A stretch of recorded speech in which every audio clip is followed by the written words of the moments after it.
Hello friends, तो इस video में अपन आज बात करने वाले हैं आरआरबी पीओ का जो अभी फाइनल रिजल्ट आया है। तो उसके बाद की क्या प्रोसेस होने वाली है उसके बारे में अपन इस वीडियो में पूरा विस्तार से जानेंगे। जो भी आपके डाउट हैं वो लगभग इसमें कंप्लीट हो जाएंगे, मतलब उनको मैं सोल्व कर दूंगा सारे डाउट को। उसके अलावा भी अगर आपका कोई डाउट हो तो आप मुझे कमेंट सेक्शन में पूछ सकते हैं। तो देखिए, आईबीपीएस का अब जो काम है कंप्लीट हो चुका है। आईबीपीएस ने फाइनल रिजल्ट दे दिया। अब आईबीपीएस की इसमें कोई भागीदारी नहीं है। अब जो सारा काम करेगा वो आपका बैंक करेगा। जो बैंक आपको अलॉट होता है वही बैंक सारा काम करने वाला है। उसी बैंक से आपको एक मेल प्राप्त होगा आपकी मेल आईडी पर। तो अपनी मेल आईडी को बार बार चेक करते रहें, डेली बेसिस पर सुबह शाम उसको चेक ज़रूर करें। और आपका जो ईमेल आईडी है लॉगिन उसी में रखें, अपना जीमेल अकाउंट में उसी से लॉगिन रखें, ताकि आपको नोटिफिकेशन से पता चल जाए कि किसी बैंक से आपको क्या मिला है, ईमेल प्राप्त हुआ है।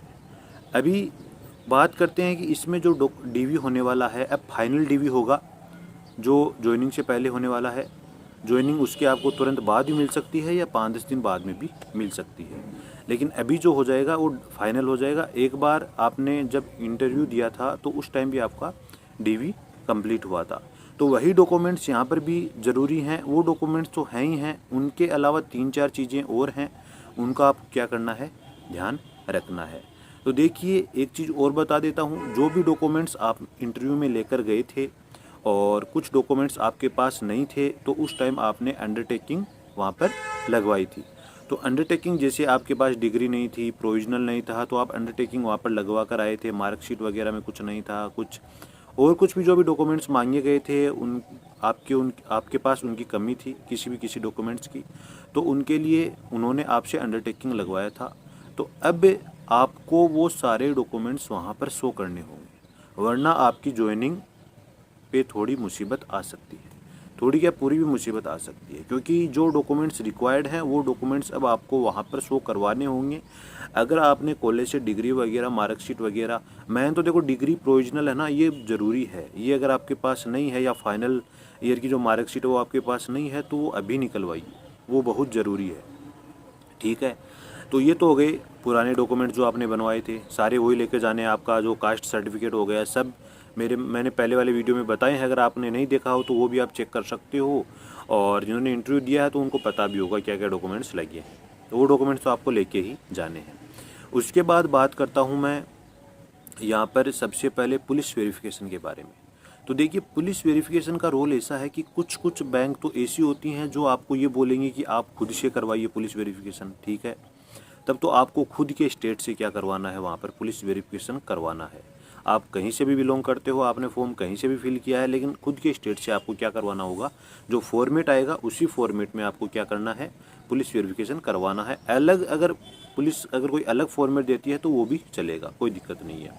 और कुछ बैंकें ऐसी होती हैं, जैसे यूपी की जो बड़ौदा बैंक है, उसने लास्ट ईयर क्या किया था, पुलिस वेरिफिकेशन, मतलब जो फॉर्म है वो आप फिल करके वहाँ पर ले जाइए, उन्होंने वहाँ पर सबमिट कर लिया, और उसके 1-2 महीने बाद वो खुद क्या करवाते हैं, बैंक वाले पुलिस वेरिफिकेशन करवाते हैं।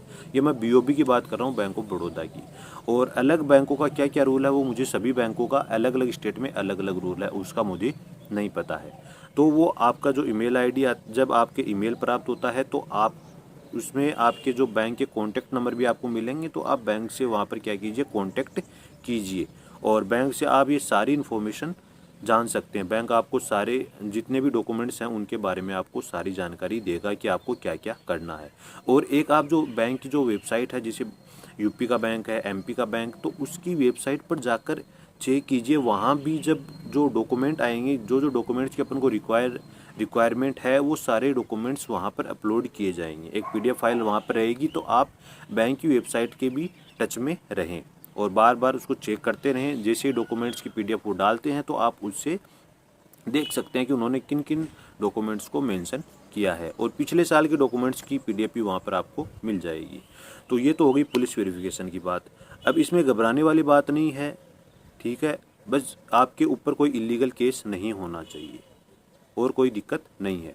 ठीक है, उसके बाद बात करते हैं मेडिकल सर्टिफिकेट की। तो देखो, जो मेडिकल आपका होने वाला है वो बैंक खुद करवाएगी, और कहाँ पर करवाएगी, जहाँ पर आपकी ज्वाइनिंग होने वाली है। जो भी आपको रीजन अलॉट किया जाएगा, बैंक वहाँ पर आपको डीवी के लिए बुलाएगी, तो वहीं पर कुछ ऐसे 2 या 3 हॉस्पिटल रिजर्व रखते हैं वो पहले से, कि वहीं पर आपको क्या करना होता है, आपका मेडिकल करवाना होता है। उसकी कुछ फ़ीस कुछ उसका कुछ चार्ज वो फिक्स रखते हैं पहले से ही, 500 रुपये, 1000 रुपये, 1500 रुपये, जो भी होगा आपके ईमेल में भी मेंशन होगा, वो रुपये आपको साथ में लेकर जाने हैं।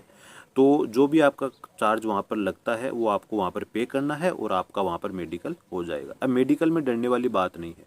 कुछ बच्चों मतलब कुछ स्टूडेंट्स का ये क्वेश्चन था कि सर क्या मेडिकल करवाते हैं तो मेरी थोड़ी आई वीक है या कोई और कमज़ोरी है, हार्ट में कोई प्रॉब्लम है, तो वो आप डरिए मत। वो सारी वहाँ पर ऐसी कोई आपके ऊपर मतलब कोई प्रेशर नहीं है कि आप मतलब आपने अगर क्वालिफाई किया तो आपको नौकरी तो मिलेगी। बस वो तो ये चेक करते हैं कि आपकी क्या क्या प्रॉब्लम है, वो सारी प्रॉब्लम वहाँ पर क्या होती हैं लिख लेते हैं वो, ताकि मतलब भविष्य में आप कुछ भी लीव वगैरह लेते हो तो उससे उनको आपको थोड़ा फ़ायदा मिल जाए कि आप पहले से बता देते हो कि मेरे ये प्रॉब्लम है, तो मेडिकल में वो चीज़ें सामने आ जाती हैं, तो उसमें आपको डरने वाली बात नहीं है। तो मेडिकल आपका वहाँ पर हो जाएगा, ठीक है।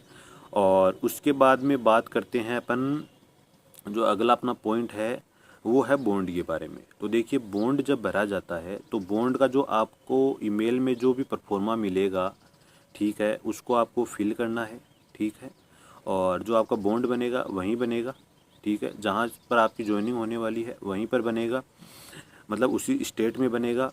और वहाँ की कोर्ट से आप वो स्टाम्प लगाना होता है आपको, वो लगवा सकते हो। आपको पहले वो फॉर्म फिल कर लेना है। श्योरिटी की बात करता हूँ उसमें, तो आपका कोई भी फैमिली मेम्बर चलेगा, आपकी माताजी, पिताजी या फिर आपका कोई छोटा है बड़ा भाई, उसकी आप श्योरिटी वहाँ पर दे सकते हो, ठीक है। उसकी आईडी वगैरह साथ में लेकर जाएं। और 2 विटनेस की बात करता हूँ, तो जो भी आपको विटनेस हैं, तो विटनेस की जो आप फॉर्म में जो डिटेल फिल करोगे 2 विटनेस की, उनके आधार कार्ड साथ में ले लें, उनकी जीरोक्स निकलवा लें। अगर हो सके तो उनके पास एक्स्ट्रा आईडी हो तो 2-2 आईडी ले लें विटनेस की, और वो आईडी की आपको जीरोक्स निकलवा लेनी है और उनकी जो इन्फॉर्मेशन है वो फॉर्म में फिल करनी है और वहाँ पर सबमिट करवानी है, ठीक है। इतना ही करना, आपको साथ में लेकर जाने की ज़रूरत नहीं है विटनेस को, अगर आप अलग स्टेट से हैं तो, ठीक है। तो फिर वहाँ पर आपको बॉन्ड फिल करना है। अब देखिए बॉन्ड की अमाउंट भी हर स्टेट में अलग अलग है, सब जगह सेम नहीं है। कुछ बोलते हैं सर हमारे 50,000 है, कुछ 1 लाख है, कुछ 2 लाख है, तो देखो हर जगह अलग अलग होता है, तो उसकी टेंशन लेने वाली बात नहीं है। वो आपको ईमेल में मेंशन होगा, अगर नहीं भी मेंशन है तो आप कॉल करके बैंक से पूछ सकते हो, ठीक है।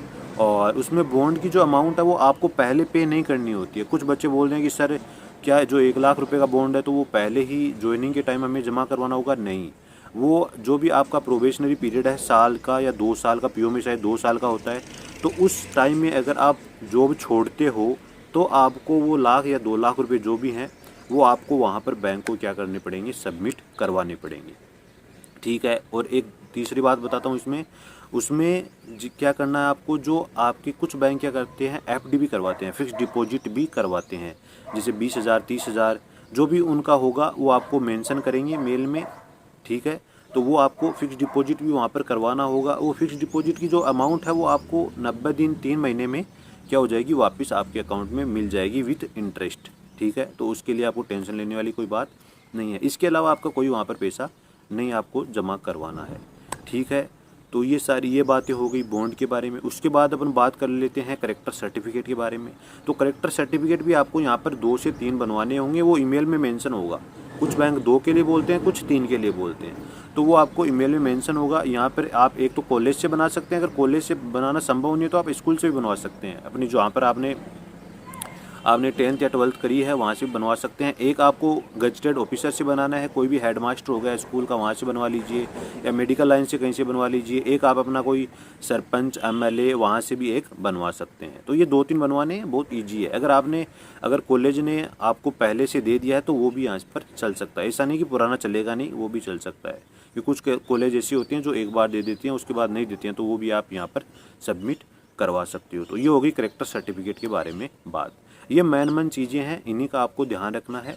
ये सब चीज़ें मैंने, हो सकता है आपके सारे डाउट यहाँ पर क्लियर हो चुके होंगे। इसके अलावा भी अगर आपका कोई डाउट हो तो आप कमेंट सेक्शन में मुझसे पूछ सकते हैं, और वो भी मैं आपको बताने की कोशिश करूँगा। और जो डॉक्यूमेंट्स के बारे में मैंने पहले भी एक वीडियो बनाया है, वो वीडियो आप जाकर चेक कर सकते हैं। जो भी डॉक्यूमेंट्स हैं, कौन कौन से डॉक्यूमेंट्स के बारे में मैंने पहले से बताया है, ठीक है दोस्तों, और जिनका भी इसमें सिलेक्शन हुआ है आरआरबी पीओ में और आरआरबी क्लर्क में, उन सभी को मेरी तरफ से बहुत बहुत शुभकामनाएं। और आरआरबी क्लर्क के लिए भी जो मैंने इस वीडियो में जो बातें बताई हैं, जो भी बॉन्ड वगैरह बताया है, सेम वही प्रोसेस होने वाला है। ठीक है दोस्तों, मिलते हैं एक नए वीडियो के साथ। धन्यवाद।